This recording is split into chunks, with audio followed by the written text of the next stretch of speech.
I remember thinking going into that meeting, just, do I want to end this right now? Everything that we've done, everything that we built, is it over? Or is there another option? And I knew what I was supposed to do, in a traditional sense of like, wife cheats on you, you get a divorce, it's ugly, you have a separation, you split up all the assets, you move out, you're angry at each other, you never see the family again. And I saw that as like an option in my future. And then I said, I don't want that. I want something else. Give me something else. Welcome to Normalizing Non-Monogamy, the podcast where we interview incredible people from across the entire spectrum of non-monogamy to hear their fascinating stories. We strive to bring guests on the show who have a healthy approach to non-monogamy. However, it's important to remember that everyone does it a little bit differently, and the views and opinions expressed by our guests do not necessarily reflect our own. Additionally, we produce this show for entertainment purposes only. Please be aware that we aren't doctors or therapists. Consult a medical professional for anything regarding your health that you might learn about on the show. Enjoy! Well, welcome to episode 267. We're Finn and Emma. And before we jump into the interview, happy holidays, everyone. It is December, and there's a lot going on, and I stole Finn's happy holidays here. You didn't steal anything. I was sharing with you because this is the season to share. True. To be sharing and caring and loving, regardless of whatever holidays. And frankly, we should be doing that all year long. So I'm going to start my New Year's resolution, do that all year long. Do what all year long? Be caring and loving? And sharing. And sharing. Treat every day like it's a holiday. We should be doing that all the time. So we are here with Marie and Steve today. Happy holidays. But Marie and Steve are here talking to us. And we talked to Maria back in episode 239. Yes, a few months ago, she was on, told her story, and now she comes back with her partner, Steve. Yeah, and so if you've listened to Maria's story on her own, a lot of what she talks about is the infidelity that happened between her and Steve that sort of cracked open their relationship in a challenging way. And we get them both back today to actually talk about the infidelity and the opening of their relationship together. Not only how it happened, but sort of the why and how they both processed it, and then how they both worked through it and repaired, and the tools that they've been utilizing and all of the work that they've done over the last couple of years to rebuild this. And it is a beautiful, powerful story, and we're just really, really excited to get it out there and to share it on behalf of both of them. One other quick thing we wanted to mention is Maria, as she talks about in her previous episode, and as you'll hear Steve talk about in this episode, a lot of this happened while Maria was in school to get her master's degree. So she is a coach. She works with couples and individuals who are exploring non-monogamy and just relationships in general. And we wanted to make sure to mention that and to let you know links to all of her work and her website are in the show notes. Yes, this is a wonderful interview, so we're going to jump right in. Thank you again, Maria and Steve. For anyone who is a premium subscriber, we're going to go right to the interview right now. And for anyone else, we have a couple of quick announcements for all of you. Holiday announcements. Holiday announcements. What makes them different? What? We have jingle bells in our step. On our heels. We like don't spurs. actually have jingle bells here to play, but We're like holiday cowboys with jingle bells on our spurs. yeah, you can have that mental image in your mind right now. And Finn's wearing assless chaps. That's the type of holiday cowboy I am. I wish that was the case. Next year. Next year. I'm going to add them to my Amazon wish list. The jingle bells. The jingle bells, not the assless chaps. Yeah, I don't need to get those. I got a whole closet full. So for anyone who is, anyway, I'm just going to keep moving along, by the way. Anyone who is not familiar with a premium subscription, it is a way for you to skip these introductions and announcements up at the front of the podcast, jump right into the interview, and then, but don't worry, you still get the important dates and community announcements at the end of the episode. But you will miss the assless chap announcements. That's true. To sign up for the premium subscription, go to our website, normalizingnonmonogamy.com, and on the homepage there, you'll find all of the information. While you're on that homepage, if you go to the very tippy top, there's a menu bar, which you're probably familiar with since you've used the internet. You're going to click on the community tab, and you're going to learn all about and then join the huge, amazing, supportive community that we've built over the last 4 years, formerly known as the Patreon community, now currently just known as the community. We're now on a platform called Mighty Networks. It's Yes. amazing. And so we do a monthly Q&A, we do men's groups, we do women's groups, and we have an ongoing support platform. The reason we're telling you this. Well, we'd love for you to check it out. It's amazing. Just incredible, like-minded people in there. So we want you to check it out. Also, we have a fun, exciting announcement. We are doing an in-person event on January 28th for anyone in the community. This is going to be in the San Francisco Bay Area, specifically in the East Bay. We're still working out all the details, but we would love to have you come join us, but you need to be part of the community to do that. Yeah, so this was for all of the existing members and maybe a little enticement for people who are thinking about joining. What we're doing for that weekend is basically it's going to be really, really low key and really simple. There's going to be a dinner and drinks event sometime on the night of the 28th. There is likely going to be a private pole dancing class hosted by Amy, who was a previous guest of ours as well, Amy Bond. I don't have the number of that episode off the top of my head. And we're probably also going to do a private yoga class one of the mornings just to kind of get people moving. But other than that, everything is going to be sort of community-led and community organized. People probably going to put together some hikes or breakfasts or whatever. And so it's just going to be a great time to get the community together and hang out. So don't worry. If you missed this one, there are going to be more. We know this was sort of a last-minute thing. We just decided to throw it together for fun. We're also kind of testing it out. We want to do more of these types of things for the community in the future. So again, if you can't make this one, don't worry. This won't be your only opportunity. Next up, we have our upcoming virtual meet and greet next Thursday, December 29th. So, after the holidays are kind of winding down before New Year's, we would love to have you come join us for the evening. This is going to be a really fun event. These are open to anyone. You just must be open-minded and respectful. And we have a theme. The theme for this one is holiday potpourri. Right. You can dress up whatever you want, whatever holiday theme you want. You also don't have to be in theme, but we encourage it. It's fun. And we're super excited. It's a really fun 2-hour event where you get to meet lots of like-minded people, really low pressure, fun conversation. To sign up, go to our website, normalizingnonmonogamy.com, and click on the events tab. And as Emma said in there, just a reminder, this is open to everybody. You don't have to be part of the community we were just raving about, although you can be, and many of the members who join us are, but you don't have to be. Yes. The last thing we wanted to say before we get into this amazing conversation is a huge holiday thank you to our favorite affiliate, stdcheck.com. What better time of year to get tested for STIs than right at the end of the year? That way you're good to go for at least the first couple months of 2023, depending on how New Year's goes. Because, that could be off the chain. Yeah, that's very true. You're going to want to be ready to go for that. So get tested now. You'll be good for Christmas, New Year's, and whatever happens after that. We'll call it, what's the one in February? Valentine's Day? Valentine's Day. That's the one. So you want to be ready for all of these important holidays. Wow, you can't even remember Valentine's Day. Anyway, we are sorry we're getting long on this intro, but the point is go check out stdcheck.com. Use the links on our website. It will support the show, so thank you very much for doing that. And you get a $10 discount. I think Finn might have said that. I didn't. I was still rambling about Valentine's Day. You save $10, which brings the cost of a 10-panel test down to $129. That's the whole point. It's fast. It's easy. We absolutely love it. We also have fun talking about it. We hope you check it out because being informed about your STI status is really the best gift you can give your partners. And with that, a quick reminder to reach out to us, send us a voicemail, send us an email. You can reach out and find everything to contact us on our website, normalizingnonmonogamy.com. And now, for real, let's go talk to Marie and Steve. Let's go. Welcome to the show, Steve and Maria. Maria and Steve. Maria, welcome back. Steve, welcome for the first time. So we're excited to have you two here and to talk to you tonight. Thank you for being here. Yay. Thanks. I'm really excited. Good to be here. Yeah, we're pumped. And so maybe just the best place to start, is just a quick intro from both of you. We know, again, Maria, a little bit about Maria, and we know a little bit about you too, Steve, but you didn't get to speak for yourself last time. So you are here to clear up all of the misinformation. And people listening may not have listened to Maria's episode. Fair enough. But they should. They really should. Oh, totally.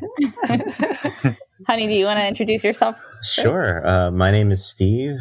I'm married to Maria. We've been together since 2010.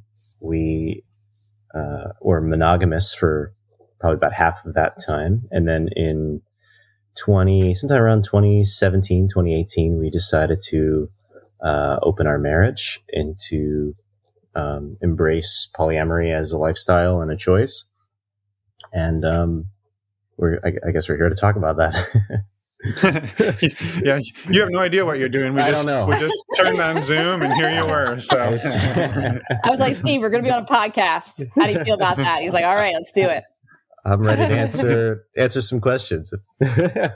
Perfect. Anything, Maria, that you want to add to it?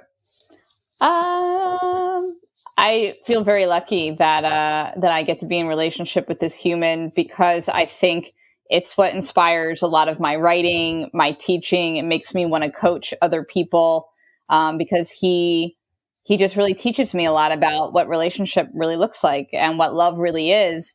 And from that place, I feel really full, and I just want to share it with people in polyamory, with my clients.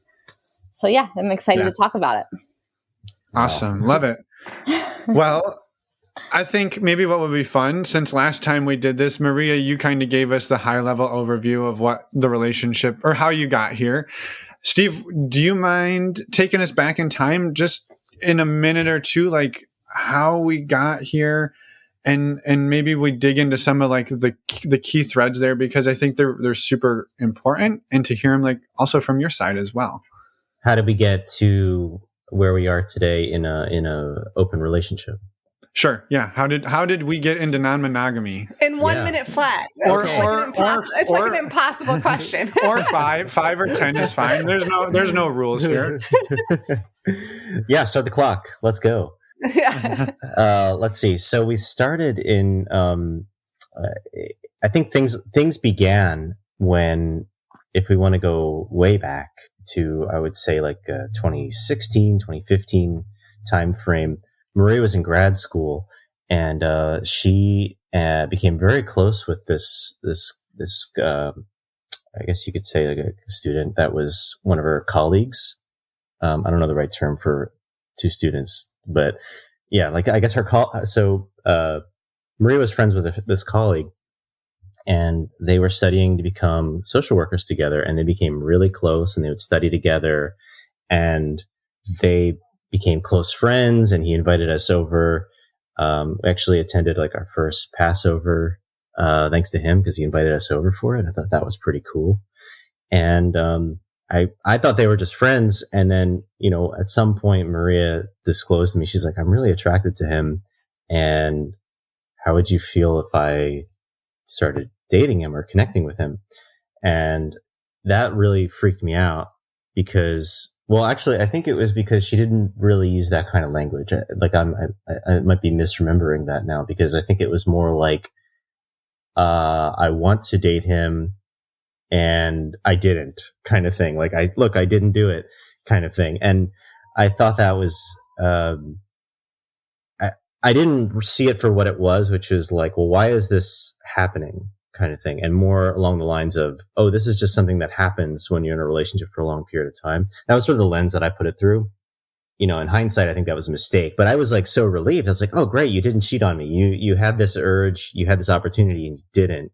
And I was really grateful. And I felt like, I had made a great choice with like having Maria as a partner. I was like, oh, look, she had this opportunity to cheat on me, and she chose not to. And she came to me instead and said, I'm feeling this way. And then basically I did what I thought was right at the time, which was just to say, okay, don't see that guy anymore. That's done. That's over. Let's move on from this. And I'm just glad you didn't do that.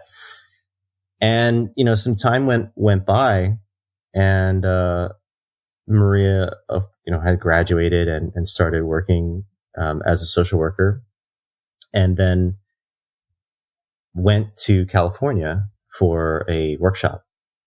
I mean, we were not living in California at the time. We were living in Pennsylvania, actually, and so it was kind of a big deal. I think it might have been the first time that she had, outside of grad school, sort of went on this trip by herself, took a flight, and it was sort of a monumentous moment where we were like, we're spending time away from each other for long periods of time, because we, up until then we had been, living together and sharing almost every day together. And we, I can't think of a time where we actually went to like somebody else's house without the other person. Like anytime there was a sleepover or anything, we had literally been together for years.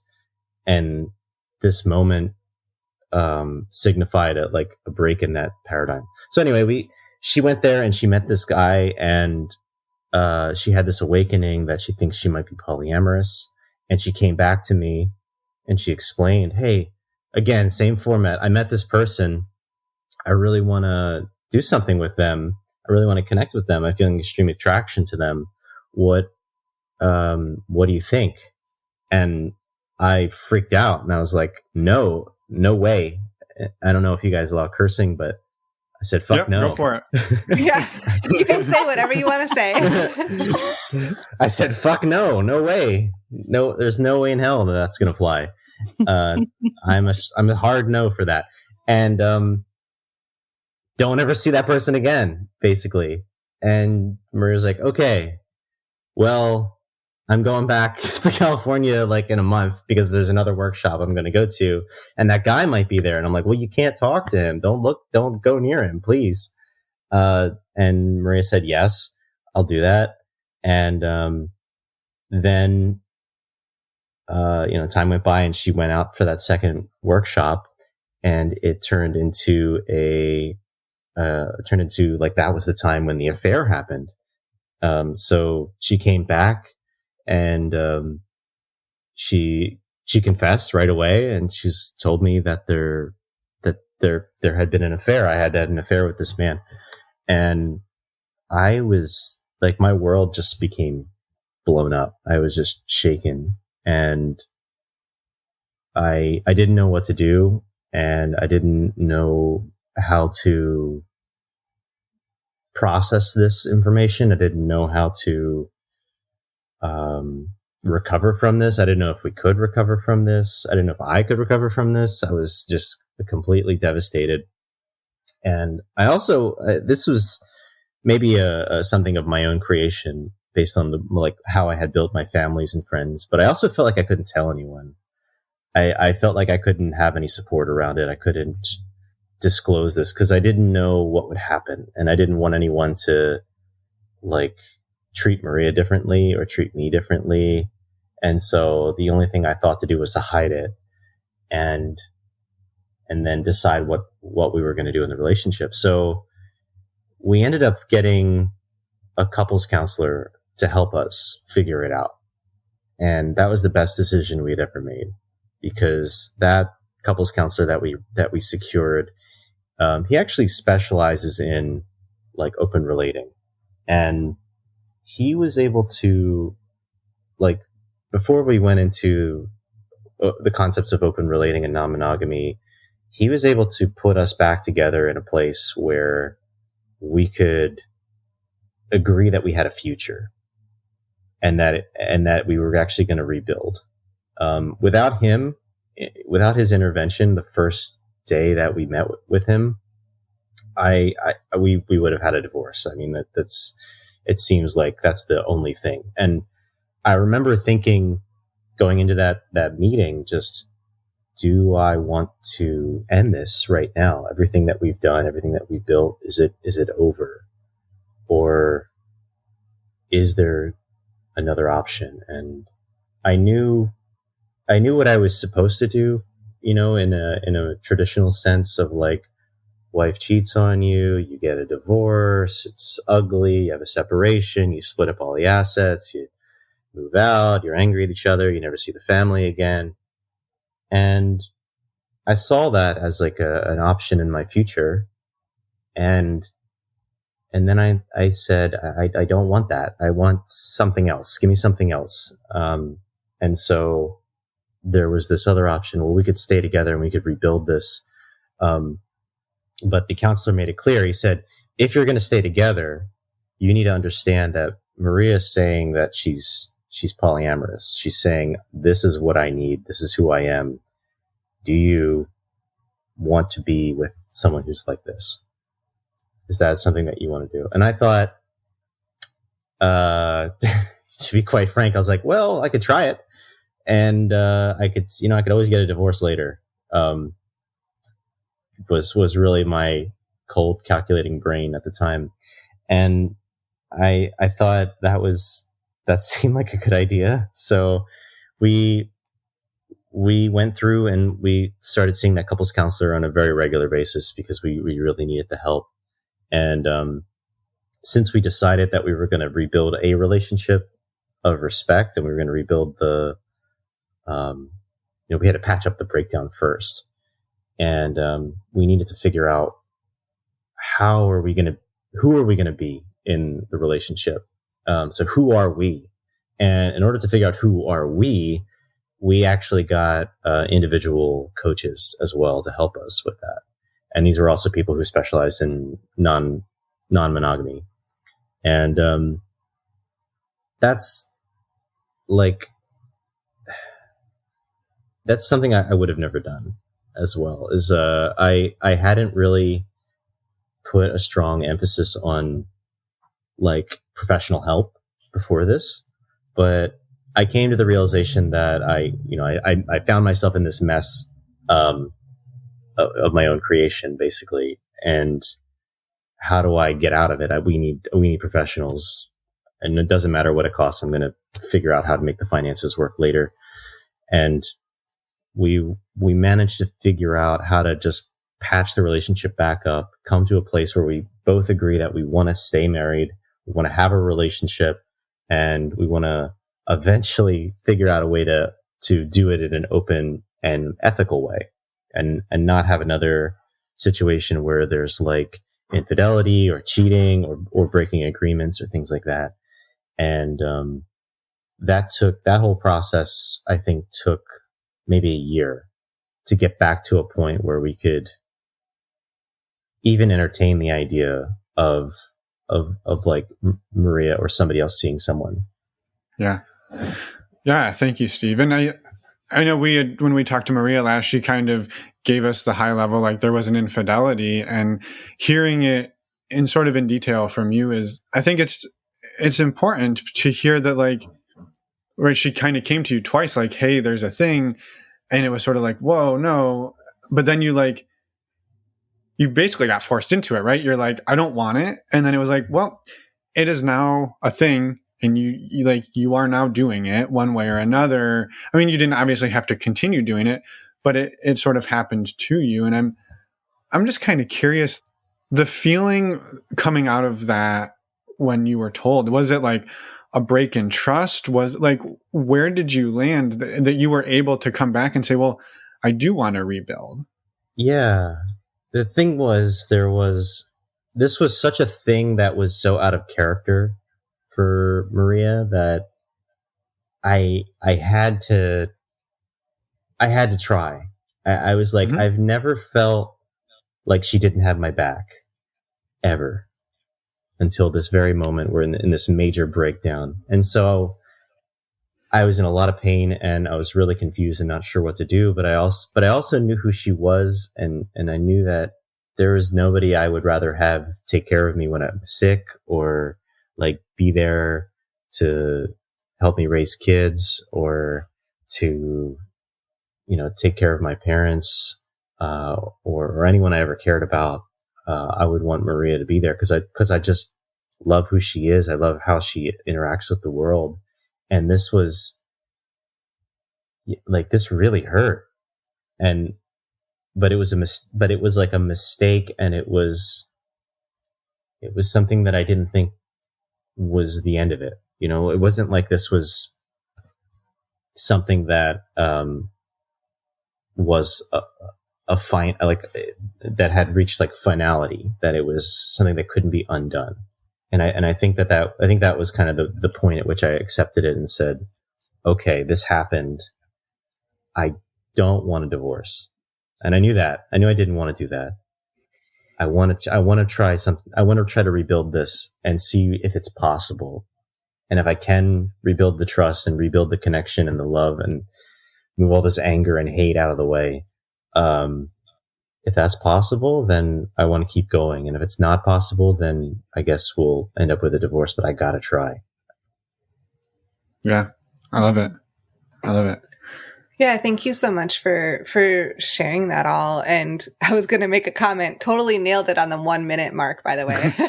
I'm super glad you said fuck the 1 minute and just shared it. I regret ever saying anything about a time limit. That's why I had to comment on it, because I love that you totally didn't listen to us on that. And that was like, you because can speed up the audio if you want. No, it's so much richer to go through the experience. Yeah. And I want to jump over to Maria as well, but I think one of the interesting pieces about this is it's not, I don't know that there is a traditional affair in air quotes, but it wasn't just this was happening behind your back for months and months and then you found out. Step one was like, hey, I'm feeling these things. Let me tell you about it. And your reaction is, I don't think it's pretty common would be like, okay, well, stay away from that person. We'll solve that problem. And then it was like, hey, there's another person. And then it was a new level of like, but I'm considering this thing polyamory. And so you like get more information. And then the third time it's really happening now. And so you almost got like the entree served up. Here is what's coming. And then it kind of came. And I don't know. I don't really know that I have a question here other than like I don't know if that would make it easier or harder. It just wasn't delivered in the, hey, I've been sleeping with this guy for like 2 years and I want to leave you. It was like she threw the polyamory thing as like I want to do it together. And then it's like, but can we now do it together when there's a break in trust? Like now we have to like patch the boat before we can go sailing in the boat. And that's harder to do. Yeah. Yeah. And there was actually a brief moment before the affair where we were seeing a different counselor who was trying to help us into a polyamorous relating way, and I was super resistant to it. I think we only met with him once, maybe twice or something, but I was really dragging my feet, and I wasn't sure I wanted to. And I mean, maybe I'm being unfair to myself because it was like literally a month, but I guess I'm looking back on it for where I am now. I'm like, come on, Steve, what are you doing? But really, it was just a big step because it was something that was super unknown to me. I hadn't even really thought about it or explored it or I never had it modeled to me ever from anyone that I trusted or knew. So it was this like completely foreign concept that I needed to work myself up to. I needed to deprogram like some ideas of masculinity and, partner ownership, things that I needed to confront and get clear with. And I don't know how old was I at this time? Like 20, 26, 27.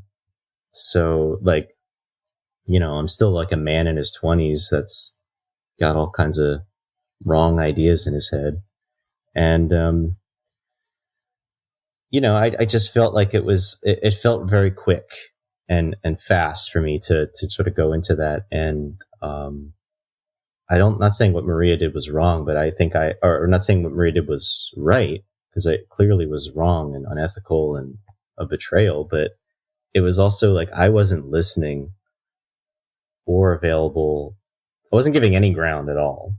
And I was not open to a discussion. And I thought what I could do was just say no. And that would be the end of it. And, that it would go away. And that's my mistake. That was my mistake in the whole situation. That's how I failed Maria. And then she went and did this other thing, which was also not okay. And then we found ourselves in a huge mess. So I don't recommend it. And I've actually told other people One of our good friends that we met, actually, I told this story to him, and I was like, look, your wife's telling you she wants to try polyamory. This is what happened to me. You should do it with her so that you are part of it, because it sucks to do it any other way. So I really don't recommend our model. Well, yeah, go ahead. I think too, one of the things you touched on there though, Steve, is like, you were a guy in his 20s. You were brought up a certain way, and Maria was brought up a certain way, right? And the scripts we're fed are like, and they're shitty, but it's, hey, if your wife comes to you or your girlfriend comes to you and is like, well, I want to do this thing, and you don't want to do that thing, you just say no. And she's like, okay, well, my husband said no, I can't do that thing. Mm-hmm. And so it doesn't matter whether it's polyamory or whatever it is. It could be grad school. It could be a sewing class. It could be anything. You think you have control over somebody until you don't. And you really do. You have the control as long as they listen to your no's. And then the moment they stop listening to your no's, you realize you didn't ever really have control. You thought you did, but it's the scripts were fed. And and honestly, the work that I had done as part of dismantling some of that stuff was actually the realization that I actually don't want ownership of my partner. I don't want to be their keeper. I don't want, like, I'm not like a zookeeper and they're like an animal that I gotta take care of or whatever. Yep. It's like that's a weird way that I don't want to be like that with my partner, and I want them to be a individual that chooses to be with me because they choose it, not because I have some strange power or they're obligated or it's like coercion. Like, all that, it just feels really wrong. So, the whole concept of like, oh, just say no, because giving them permission to do a thing, like the fact that there's any permission given seems like I was able to actually like look at that and be like, oh, that's actually a really weird concept for another human. That's not something that I want.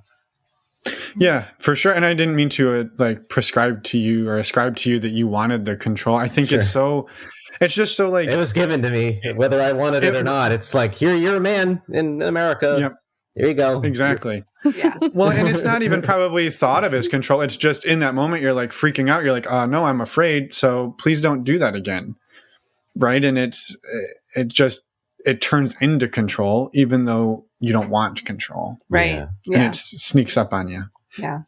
Not that I've ever had that happen, but I could imagine that's happened to other people. Yeah. We don't speak from any experience at all.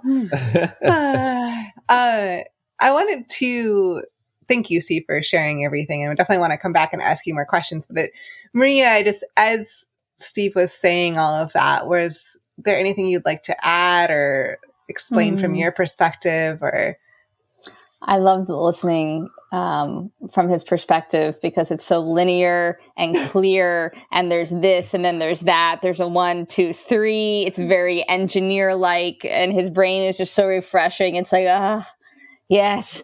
I think what would I add to that? I would say and I think I might have touched on this on the previous episode that we all did before. But what was really like the heart that drove me into not wanting to do this in an ethical way was that feeling of thinking I was controlled.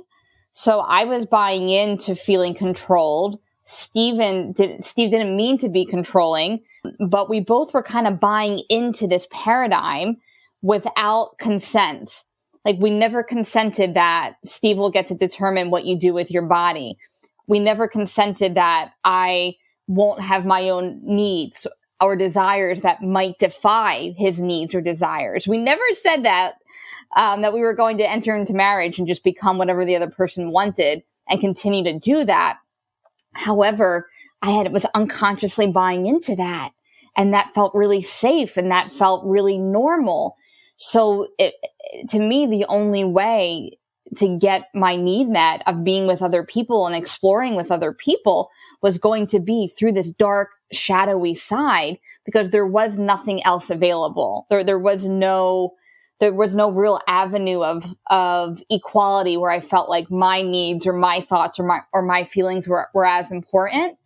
And what's interesting is now all of the work that we've been doing, we're continually dismantling where some person might take control and the other person might let go of control. And we're seeing it all with new lens and continually noticing, where am I not being vulnerable? Where am I wanting instead just to shut you down? You're like, where can I be more coming from my heart instead of doing what I want to do because I feel like I can't tell you, or because I feel like I can't be honest with you? That is an ongoing conversation that we're always having. How can I be more vulnerable? What is truly vulnerable instead of what is demanding, controlling, and limiting to the other person? Yeah, I love it. I'm curious I'm not sure the best way to ask this question. So is really just, what was the calculation for you in that moment of like, I'm at the moment of, I could make the choice and go do this, or I can not. What was the calculation for you in that moment to make or break the decision? That's a really good question. I think it was the only time in my life where my inner consciousness was screaming, was like, don't do this. This is not what you want to do. And I'm like, F that. I'm just going to go against my fiber of my being. It was almost part of like this rebel thing of like, I have to go, what Steve said, I have to go against Maria Palumbo. Like, I have to not be Maria Palumbo for a second and let this other part of me be here, even though I know that this is not right. I know that this is not okay. It was like this impulsive sort of addict mind that was like, oh, this is something I can have. This is something that I need. This is something that I want. I'm going to have it right now. I'm going to take it and I'm going to deal with the consequences. Like, I know I just need to do this right now.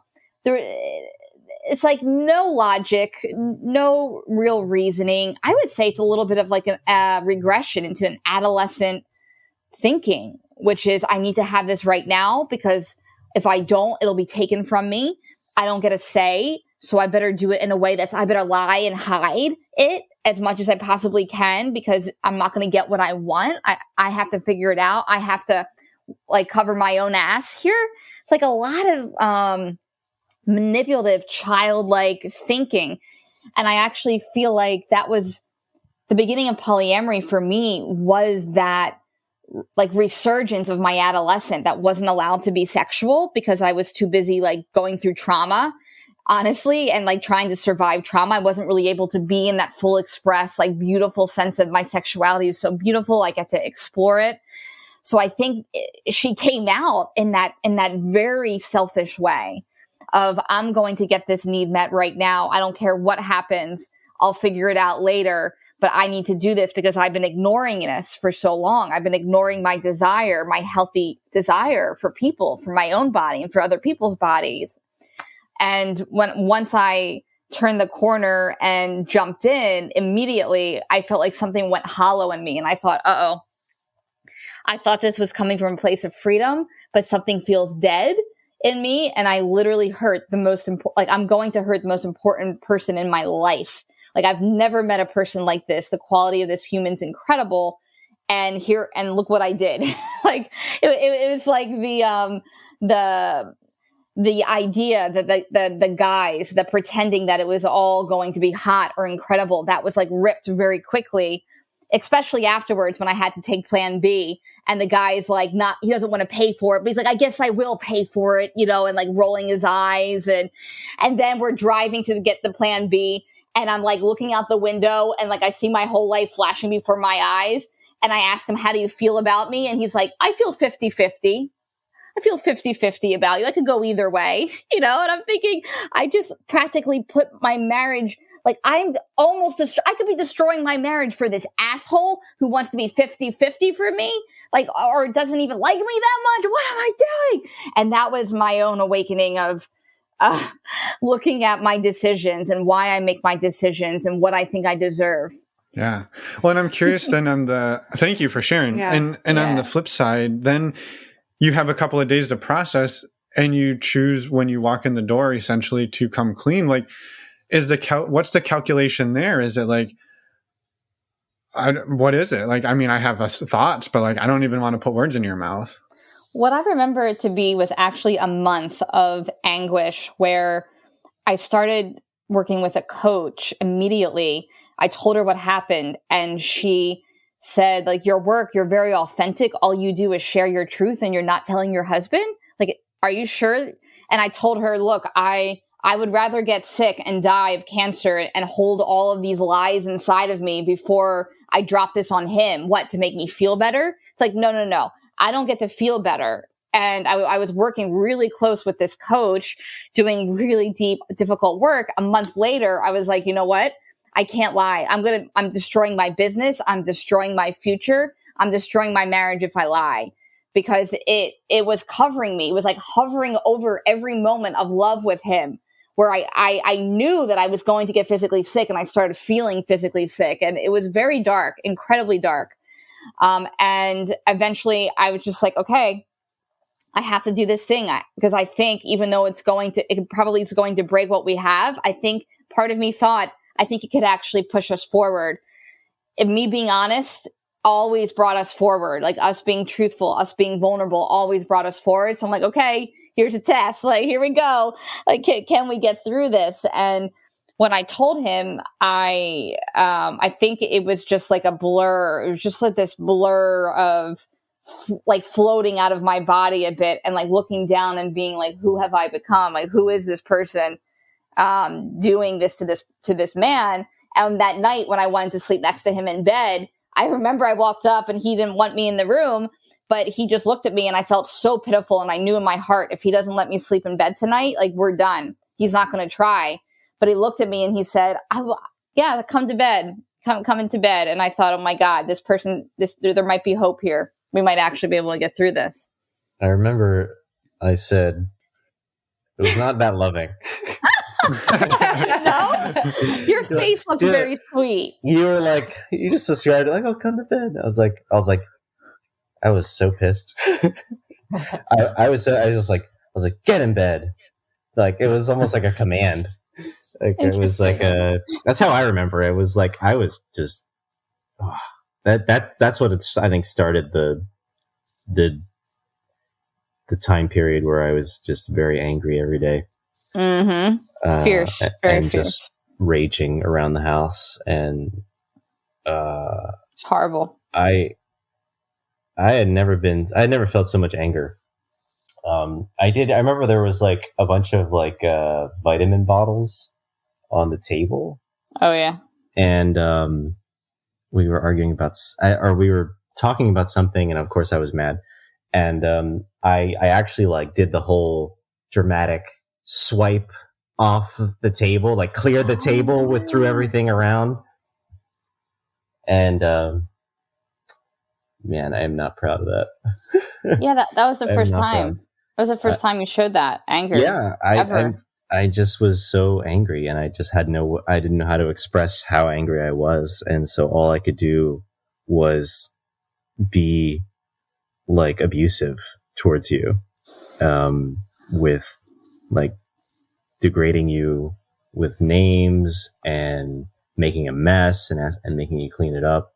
Like, I just was so mad at you, and I wanted to make you hurt. And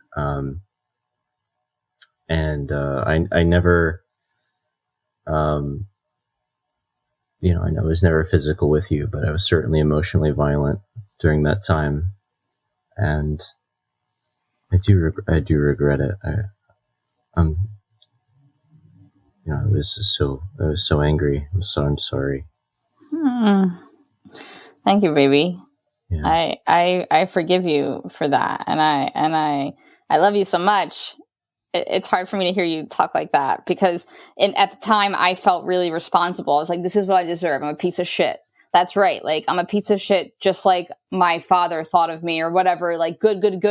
it's like, okay, I know how to deal with this. Like, it felt okay. It felt safe. And then when I was working with my coach, I felt my self-esteem was like degrading. It was like, what's happening? Like, I felt like I was losing my like light, right? Like losing my joy and losing something. And then I eventually thought, okay, we need to do couples therapy. Will you do that?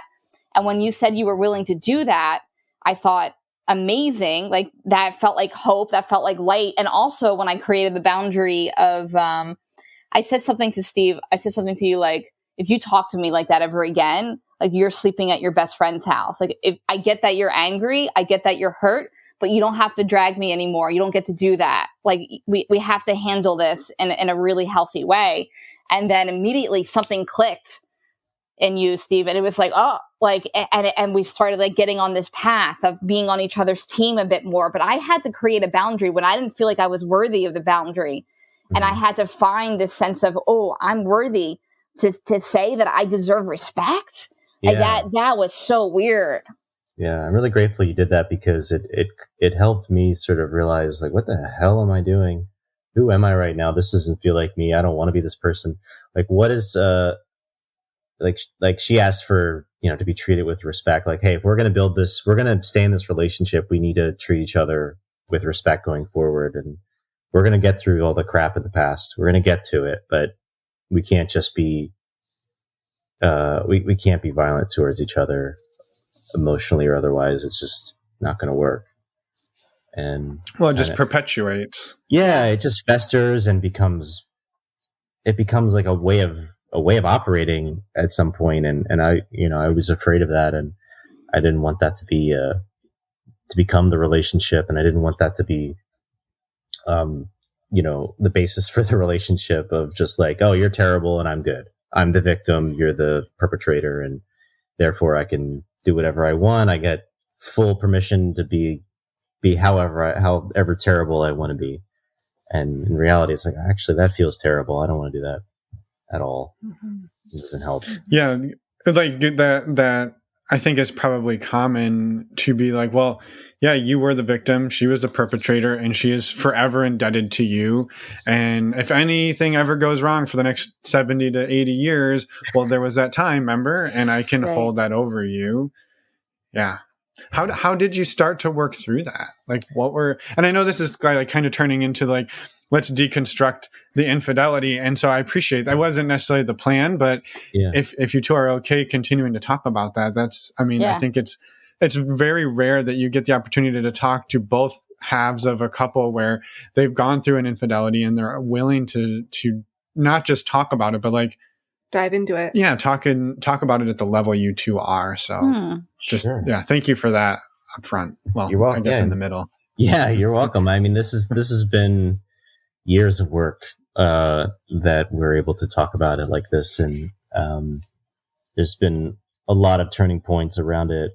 The basis is that we wanted to decide what kind of relationship we wanted to build and to work towards that. And working with a professional really helped keep things from boiling over and from getting out of balance, and one person taking an extreme and the other feeling like they have to compensate for it. And I think after working with someone for about a year, I was able to decide, okay, this is the relationship I want to try and move forward with this relationship. And it really was just a conscious choice every day for a while there, where it was like, if things were almost like on a precipice and it was going to go one way or the other, like if I get so angry today, I might just leave, and then it actually stays okay. And then it was like every single day making sure that I'm well supported, and then I'm talking to someone who can help me, and then working it through with Maria and deciding, is today the day? And if the answer is no, just keep going through it and keep going through the hell. And that was something that was my existence for a while. Just feeling terrible, feeling worthless, feeling like I'm not a good husband. I'm not a good man. Like working through all of these questions of what happens when you're betrayed by someone that you love and trust and is your partner. Just every day facing that and looking it straight in the eye and being like, is this true? And it's like, I mean, it feels true, but I don't think it's true. It feels terrible. Feels like these things are real, but they're really not. And is it enough to leave right now?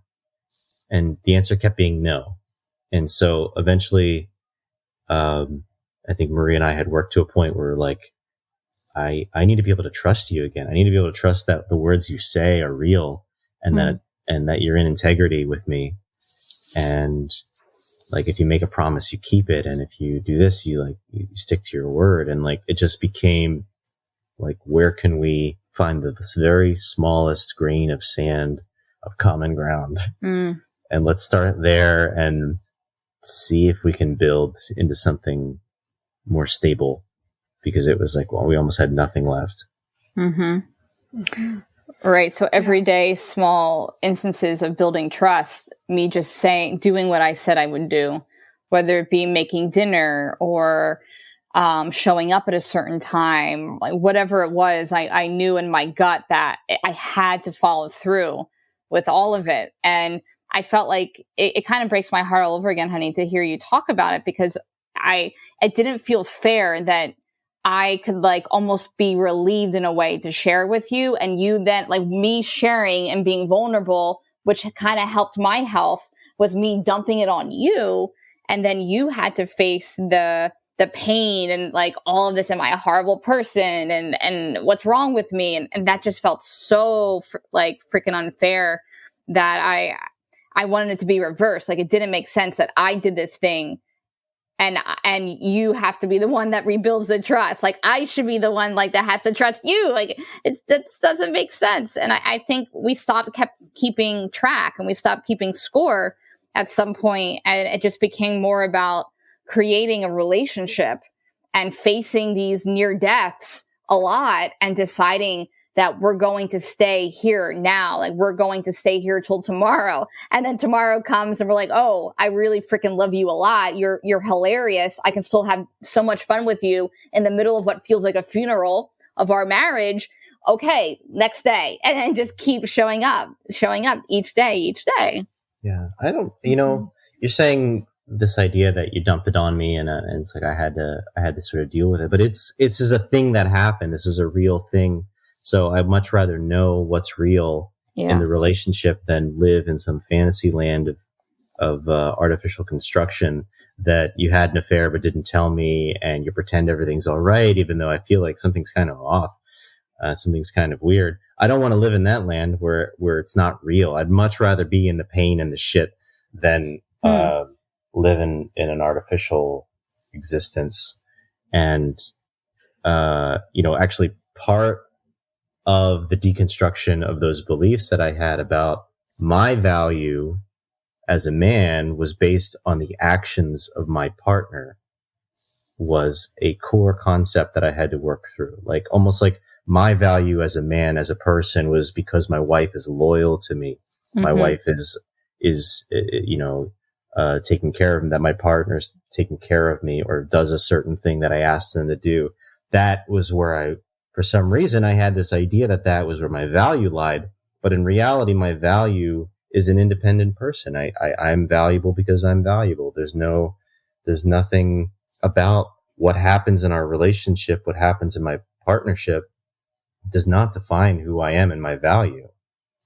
So that was what I had to work through to be able to come to a place where it wasn't so personal and it wasn't so much about me, because I managed to shift that identity that I had of, I am a good husband because I am a good man, because like these questions, like whatever answers they were, they could become the opposite in any moment. And they just weren't true. They weren't true things. And that was, a lot of help with professionals helped me get to that, to not just know that idea, but accept it inside of me. Yeah, that's all amazing. I think one of the things that you said, Steve, and then Maria, you kind of called it out, which is, I thought was so interesting, was the fact that Maria, you talked about like you felt out of this like, I'm a piece of shit, I'm a horrible human because I did this, and Steve's over there feeling like I'm a horrible husband, like, and it's just so interesting. At the end of the day, you feel like you're both feeling like that same feeling. It's so the crazy. Same trap. It's the same trap.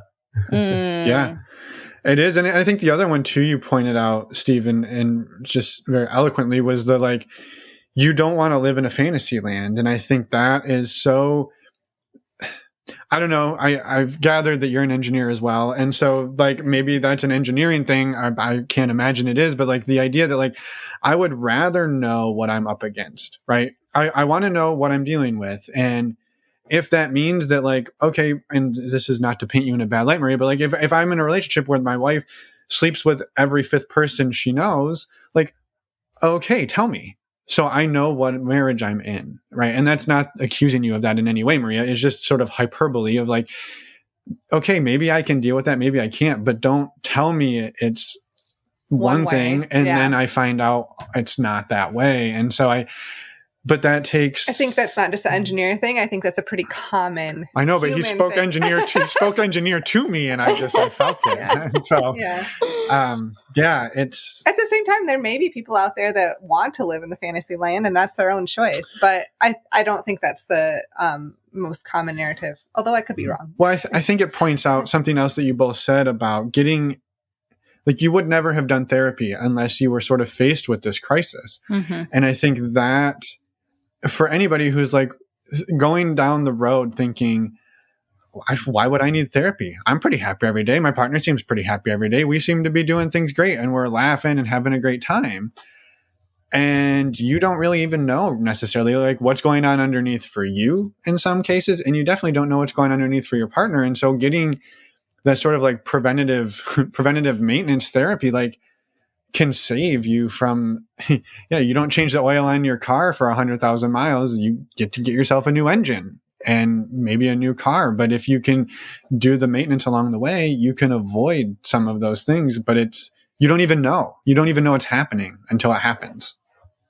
Yeah. So, Yes. When you were sharing that, what came to mind was, it's like we learned a new relationship to the problem where we could take responsibility for it while not going into a shame spiral, because the shame spiral is what would bring us apart ultimately. Because I think a lot of couples stay there like, fuck you, fuck me, let's just live in misery together, or we'll break up and we'll finally be happy with somebody else and repeat the same thing all over again, essentially is what happens. But we learned that I don't want to destroy myself or you, but I also want to take full accountability for what happened. So it became something that, yes, it's mine, Maria Palumbo, like I did this, but it became more of how do we contribute to this chaos and how are we taking ownership to move forward as a couple instead of Maria being this horrible villain and Steve being the only victim in it, because we both kind of victimized ourselves through it in different ways. Mm-hmm. Yeah, it's 100% true that Maria is the one that chose to have an affair and she took that action. But it's also true that I created an environment where that became an option. I contributed to that. And the option that seemed like the best option in the moment. Yeah. And that's right? That's hard medicine to swallow, is that I not only helped create an environment where that became a possibility, but that actually became a great idea. Right. And man, does that hurt. That does not feel good. Right. We didn't see our parents work through issues. We just saw our parents shut each other down. No. Like, oh, you want to do this? No. Like, we're not doing that. So we started acting like that. We didn't know that there was another way to do things. Yeah. Mm-hmm. Yeah. You go. Do you have another question? Yeah, but I can ask at any point. It's not time critical. I was just going to kind of bring us, unless either of you have more to say around that topic, I was going to kind of move forward a little bit and like how how... Well, then I do have a question. Okay. But I didn't know you were taking us into the future. Sorry. My question is, I don't mean to interrupt you there. I didn't want to lose this piece of it before I thought you were staying on this. Anyway, enough justifying. Just ask the question. You had said that sometimes that there were points where you were able to laugh and have a good time with your best friend during what felt like the funeral of your marriage or the funeral of your relationship. And I think that ability to do that is probably, just speaking from experience, is one of the things that can really save you. And I'm curious how you two found the ability to do that. It's a really good question. Yeah. Well, foundation for the relationship is definitely our humor. We like to make each other laugh.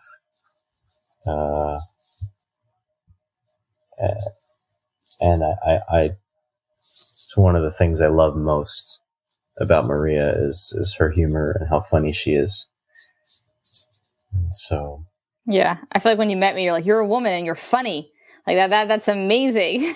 Oh man, that makes me... Oh no, I'm pulling out your patriarchy. Oh god, your patriarchy is showing. But at the time, you hadn't had those relationships. I'm sorry, babe. I was 21 years old. I don't know. I didn't know what I was doing. I'm sorry out there. Your patriarchal ways worked for me. It worked. It worked well. But I think that's also just a testament to our personalities, because I feel like no matter what's happening, I want to find a way to navigate it. I want to have fun. I want to be silly.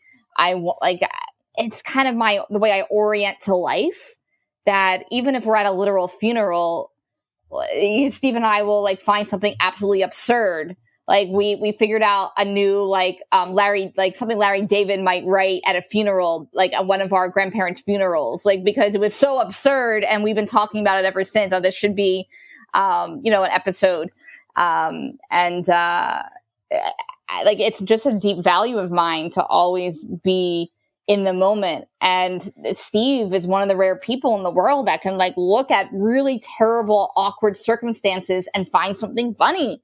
And I think that was something that really drew me to Steve, was just how easy he could be in his body, where anything could be thrown at him and he would be like, oh, okay, this is interesting. This is kind of weird. This is a little uncomfortable, but I'm going to navigate through it. And I'm going to find something fun to do as we're navigating through it.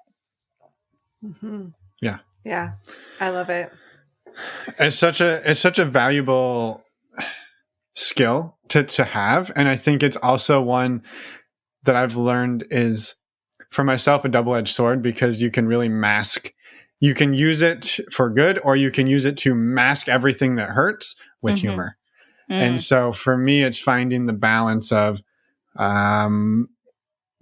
both, letting both happen. Yeah. And I apologize. Your turn. Your turn for questions. I just wanted to ask that before we got away from it. It's all good. I think that was a fantastic question. What I wanted to ask was, I'm curious, we've been talking for about an hour so far, and I'm curious kind of where the two of you are in your relationship right now. What does your relationship look like at the moment? You want to share first, Steve? I can. Yeah. Yeah. So, let's see. Right now, we are still, I would say we're still in an open relationship, and we're still married, and we're still living together, and we're not dating anyone right now individually, and we've been dealing with trying to, it's funny, after revisiting that thing that happened 5-6 years ago, there's a lot of elements still, I guess, that we're still playing around with, because it feels like some of those things we're still grappling with, like ideas of equality and who's taking care of what and who's responsible for what. So I would say right now, one of the things we're trying to figure out is how to live together in a way where we treat each other with respect and everyone gets what they need. I feel like I've been struggling with feeling like I've been taking on a lot of the responsibility of things at home. And I just didn't know how to ask for help from Maria.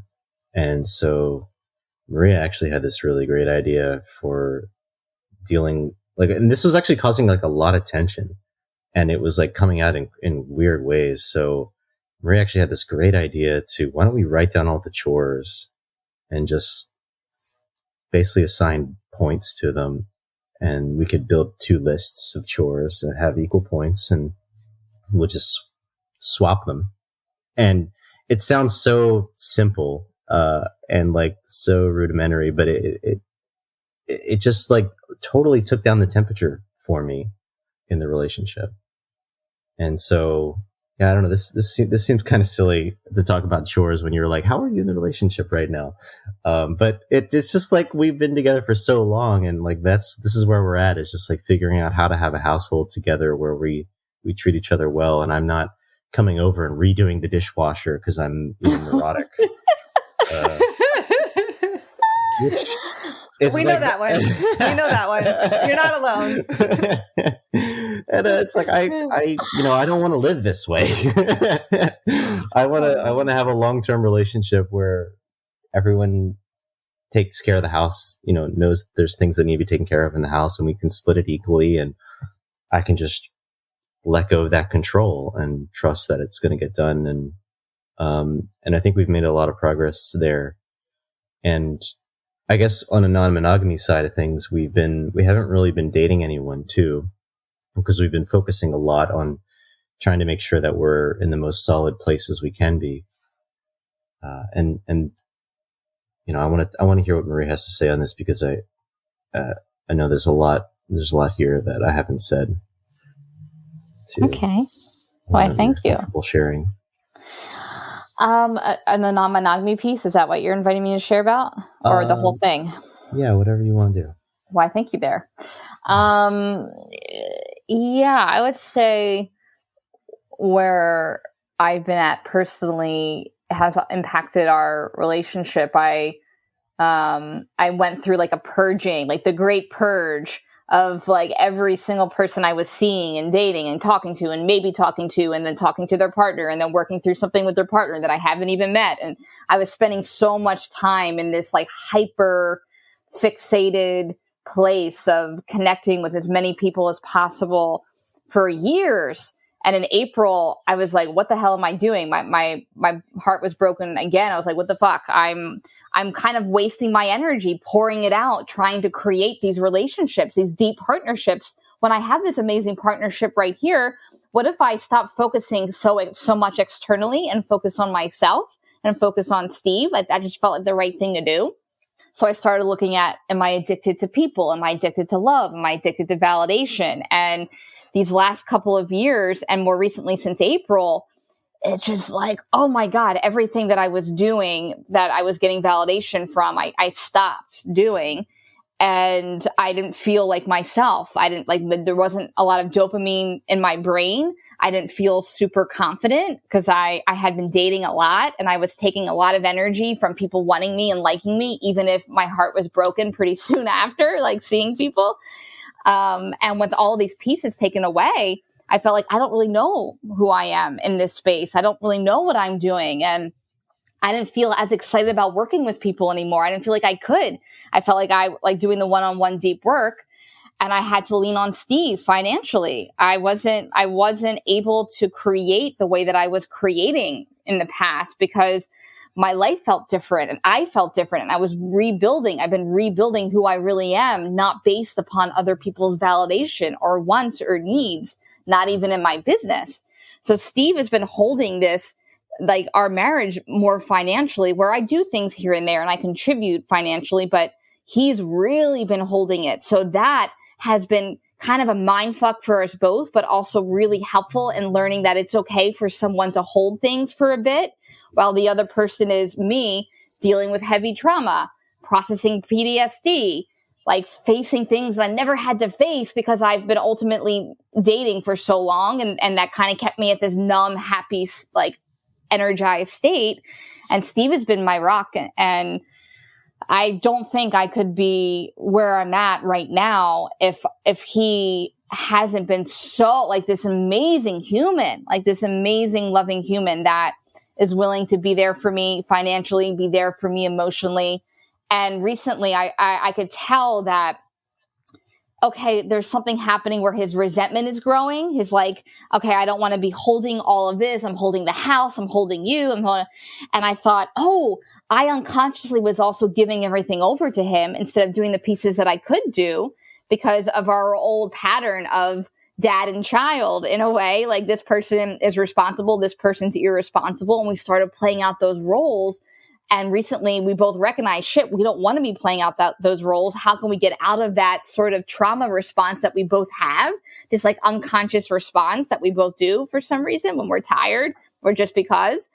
And that's when I suggested that we create the chore list. And that simple chore list has been so effective for Steve smiling more and feeling more appreciated. And I'm like, wow. And it feels great to fill up the dishwasher and him not, redo it. I'm like, oh, I'm not a fuck up, even though it's not the most efficient way for the engineer brain. I can do it. Like, look at me. Like, and I don't have to move out. Like, cause we were talking about, there's something happening in our marriage that's so fucked where some person feels responsible and the other person's acting irresponsible that maybe I have to move out in order to break this. Like, do I have to move out momentarily so we can get out of this system of resentment that we both were having towards the other person, where Steve would do things for me and then resent me. I would let him do things and then resent him, and I could feel his resentment and be like, oh God. But what was so cool is that we both decided to make choices that allowed us to be in greater intimacy with the other person recently by changing our behaviors, by speaking to each other differently, by me not just focusing on myself and the trauma that I've been experiencing, but making sure that he goes climbing. Like, go out, like, go climbing and actually walking him through the steps. This is the time you're going to be leaving. This is what you're going to grab your gym clothes, and being okay with holding him that way and him learning to let me hold him in that way that he's kind of been holding me, of like, okay, this is the next step. You're going to get through this depression. We're going to get through this. We're going to get through this. We're going to get through this. Yeah, I think the idea that we had to find, again, it's like that little grain of sand. This is the common ground that we both agree, let's do this. How do we build that up? And it started with, we both agree these chores need to get done. How do we split it? And then Maria's had this great idea, and like she said, my systems thinking brain is just like, oh yeah, there's you, this is yours, this is mine, and this all makes sense now. This is the system. And it's just all clicked into my head. Yeah. And that simple system for me, it's given me a lot of energy where I was like, okay, I can handle this. And now I have energy to work with clients again. And I'm writing and my brain's coming back online. And I know this sounds ridiculous that a freaking like chore list could somehow like help a lot of things change, but they did. They really did. And he was resistant for a while to a chore list. And he doesn't remember this. But I would be like, why don't we do this? And you're like, no, I don't want a list telling me what to do. Or I don't know. Like, it was just probably the control monger. And then something happened where it was like he was ready and I was ready too, to stop, letting him do all the things because he does it better. And we decided to actually both make contributions. Yeah, I'm sorry about that.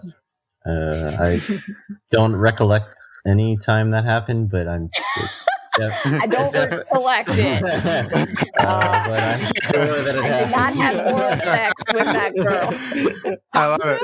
Well, I want to point out a couple of things that I think are just like, we could have started with the dishwasher story and translated it or transcribed it to an affair. And it's the same exact thing. It's, you said, Maria, like, to me, it doesn't seem stupid at all. It says, the chore list, yeah. The whole pattern. We broke it down to the absolute bare bones and said, well, why doesn't Maria like loading the dishwasher? Well, Steve created a paradigm where if she does it, she's probably going to be afraid she did it wrong.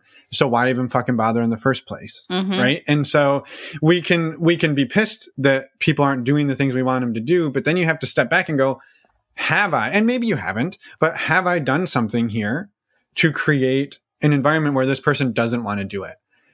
And sometimes it's just asking the question, being able to say like, you don't ever load the dishwasher. Is there something, is it just a thing like you have a dishwasher phobia, or have I done something, right? And like, who knows what it is? And maybe she doesn't even know, but now you start to see the effects of that. You make a list and you start doing each of you doing your things, and Steve stops micromanaging. And now you can, again, you translate that to other aspects of your life. Well, now I can go do this and it's not going to have that. And I can go do this, and Steve's seeing it in reverse, and it's a positive feedback loop instead of the negative feedback loop that you've been operating in for so long. And it sounds maybe stupid on the surface, but I think it's an analogy that clearly works and translates to like every aspect of life. And I think it's awesome. And I will say that it helped bring us to such this simple chore list opened the door to us feeling so comfortable in our relationship that we went to a sex party together. Oh yeah. And we connected with a couple for I think one of the first times that we did it. And like 2 weeks ago. Yeah, hey, we're talking about sex. It's the first time. Yeah. Hey, it's non-monogamy. We all circle back around. Yeah, and you everybody just has it all. Let me tell you, infidelity. We got sex. We got dishwashers. The long-term, everything you want. But yeah, we went to a sex party and we connected with a couple, and it was really special to have that with her, and it really reinforced the idea that, man, we could have done some group play originally to open this relationship, and that would have actually felt really good for me, and that could have been a way we could approach this, and that the affair didn't have to be the way that we went. If only we had known. Yeah. If only we had maybe seen someone or heard someone talk about it and be like, hey, you don't have to go right into every person has their own girlfriend, boyfriend, whatever. Right. You can go and you can share something together. And maybe that would feel good because everyone's there and everything's present, and you can explore that. And I think that felt really good for me. And, I don't know, I can't speak for other people, but I just think that would have been what I needed in that moment 6 years ago or something like that. Could have opened a lot of doors for me. Yeah. And unfortunately we're never taught that, right? I should say never. I shouldn't say never. We're rarely taught that. Yeah, I think so. Yeah, the answer to I was thinking of having an affair isn't usually, well, have you considered an orgy instead? But I want to just bring it back to the chore list. And for one thing, I want to just clarify, because there's probably a whole bunch of people who are like, well, hold on, I can open my marriage if I make a chore list. And maybe, like truly maybe, right? Like if that's the thing that allows you to see the codependent patterns that have been happening. And if you make the choice, you're like, oh boy, this is a Pandora's box. Like now I know all of the other stuff. Good for you. And I think the piece that I wanted to maybe just throw in there as the engineer, I'm assuming the system for the chore list is wiping down the counters 1 point, scrubbing the shower tile after 3 weeks is 10 points. And so you need 10 counter wipings to match 1 shower scrubbing, I'm assuming. Yeah. Roughly. Yeah. Nailed it. Yeah. I don't know if you've ever used Agile, but it's very similar to story pointing. Shout out to all the engineers out there. Hey, you can bring your skills home. Bring them home. Yeah. All those skills you learned in engineering school, they can work with women too. Apply them to your relationship. Why not? But yeah, we or partners of any gender. Let's say that they can work with partners of any gender. I don't want to paint us all. I just know there weren't many women at our engineering school, and so that's where my brain went. So it's a sad truth. It's really a sad truth. It is. It's slowly getting better. I would love that. Yeah. I mean, I don't know. Emma, do you have any other I mean, a million, but... Well, I think we've just left off at like the cliffhanger of like the sex party era. Yeah. I love how you went from, you had sex party on the table and you're like, let's go back to the dishwasher for a second. I bring you full circle. Full circle. Tease. Very kinky. Tease the sex party. Well, we talk about sex parties a lot. The dishwashers, that's new. And so we like... That is new, but it's also so freaking relatable for anybody in any partnership. Like, I mean, the dishwasher, the mundane tasks of everyday life can be issues, can be sources of resentment that can, by solving and talking about those things and coming up with solutions that work for the two of you, can let yourselves feel safer in that relationship or feel more like in a better place in that relationship to allow you to focus on other things. So, well, it's they compound, right? Like today it's the dishwasher, then it's this, then it's this, then it's all of them together. Not putting the toilet paper on the toilet paper roll, right? Which I just did the other day. Which way? Anyway, which way? Over, under? Do you have a preference? I'm an over guy. But are you in agreement? You agree? That's wonderful. We're in agreement with that. I just make sure it's on. Like if it's actually on, then you should be grateful that I don't just like stick it on top like cheese. Actually, I just had a revelation. We actually don't have a toilet paper dispenser. I was just going to say you said you did it the other day. I did it the other day at an Airbnb, and I was really proud of myself. I was like, "Look at me! I'm at an Airbnb doing it for somebody else. Like that's even better." Our current living situation doesn't have a. Yeah, we can't agree on stuff like that, so we just eliminate it. We don't have a dishwasher because we can't figure it out, so we just got rid of the dishwasher. Can't live together, just burn down the house. That's right. That's right. Problem solved. No, that's definitely the way to handle situations. Wow. Is there anything that you two would like to share before we let you go tonight, and knowing that you will most definitely be back at some point in the future to continue the conversation? Yeah. Would love that. I'd love to come back and talk about whatever. Too.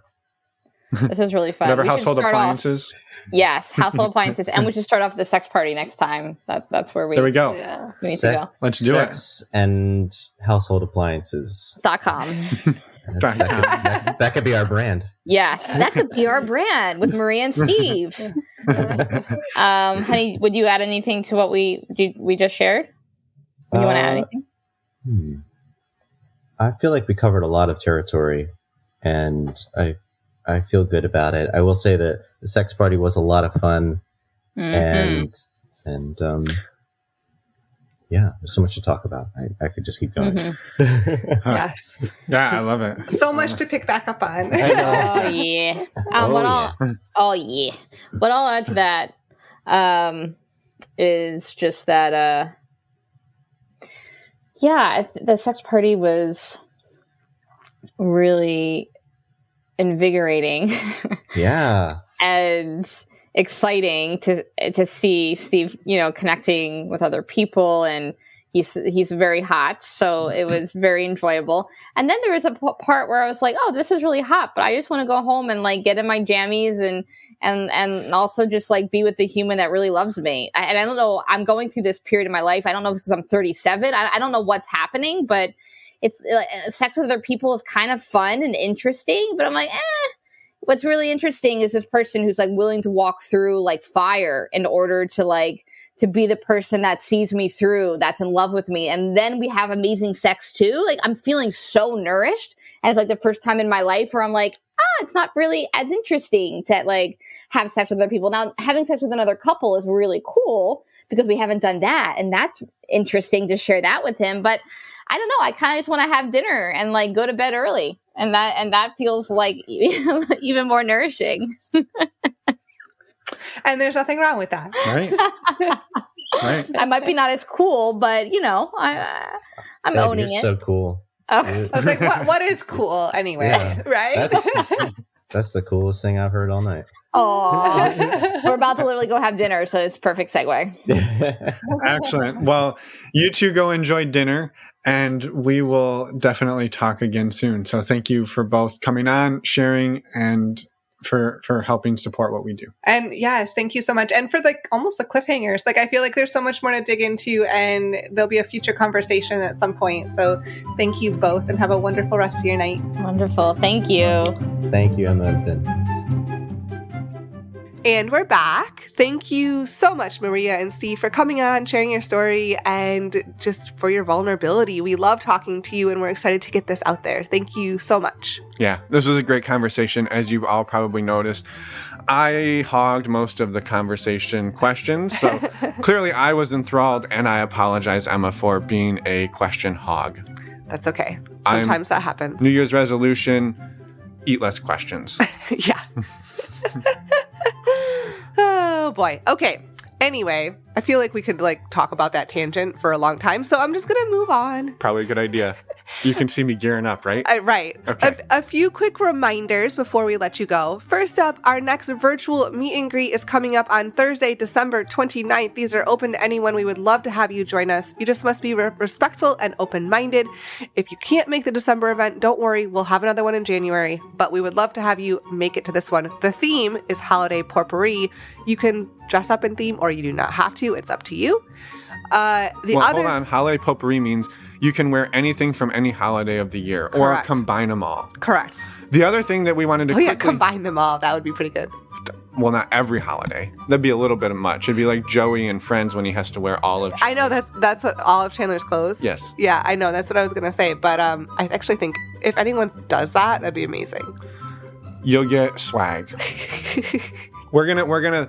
We'll have voting for top holiday potpourri costume, with swag going to the top 3 finishers. There you go. There it goes. The other thing we wanted to remind everybody about, because you know what happens if you're a premium subscriber, if you're part of our community, you are by default, you have the ability to be a premium subscriber. So you may not know about the January 28th event that we talked about at length in the intro. Yes. So coming up on the weekend of January 28th, we are hosting a community-only event in person in the East Bay in San Francisco. It's going to be a ton of fun. It's going to be pretty low-key, though. We're going to have a fun dinner and night out on Saturday night. We're also planning and working in the works a private pole dance class and a private yoga class. So we're working on those things. And if you can't make this one, don't worry. There will be more. This one kind of came together at the last minute. We know not everybody can make it. We apologize in advance for that. We'll be spreading these out around the country in the next couple of years, so yes. Yes, and just to be super clear, again, you do need to be part of the community to join this event on the 28th. And to do that, go to our website, normalizingnonmonogamy.com. You can join the community there. You can find information about the meet and greet there. You can find a lot of other information on our website, so go check it out. Next week, we have an interview with Stephanie, who is amazing. She is a filmmaker and created a film called Lust, Life, Love, which is incredible. We highly encourage you to go check it out. We talk about it in detail in next week's interview, but links are in the show notes if you want to go watch it ahead of time. Yeah, wouldn't be a terrible idea to watch it ahead of time, because a lot of what we sort of talk about in the film or in the podcast interview is sort of the crossover between the film and her life. Yeah. Because there are narratives woven in that represent aspects of her life, but obviously not all of them. I'll also say, Emma and I watched the film. It was really good. Yes. And it sort of depicts the polyamorous life of a young woman who's also a blogger who has, I would say what we loved about it was very real. Yeah. It wasn't just, this is amazing and you'll live happily ever after. It was like, this is also going to be hard and you're going to learn some lessons, and it was done well. And so we encourage you to check it out. We don't get any kickbacks from this. We just encourage you to check it out. Yes. Go check it out. Come back and listen next week. And I think that's it. That is it. Again, happy holidays, everybody. Stay safe out there. Travel safe if you're traveling. Stay warm if you're not on a beach. Stay in the shade if you are on a beach. And yes, all of the above. I'll second everything you said. And we will see you next week. Bye, everyone. Thanks for listening.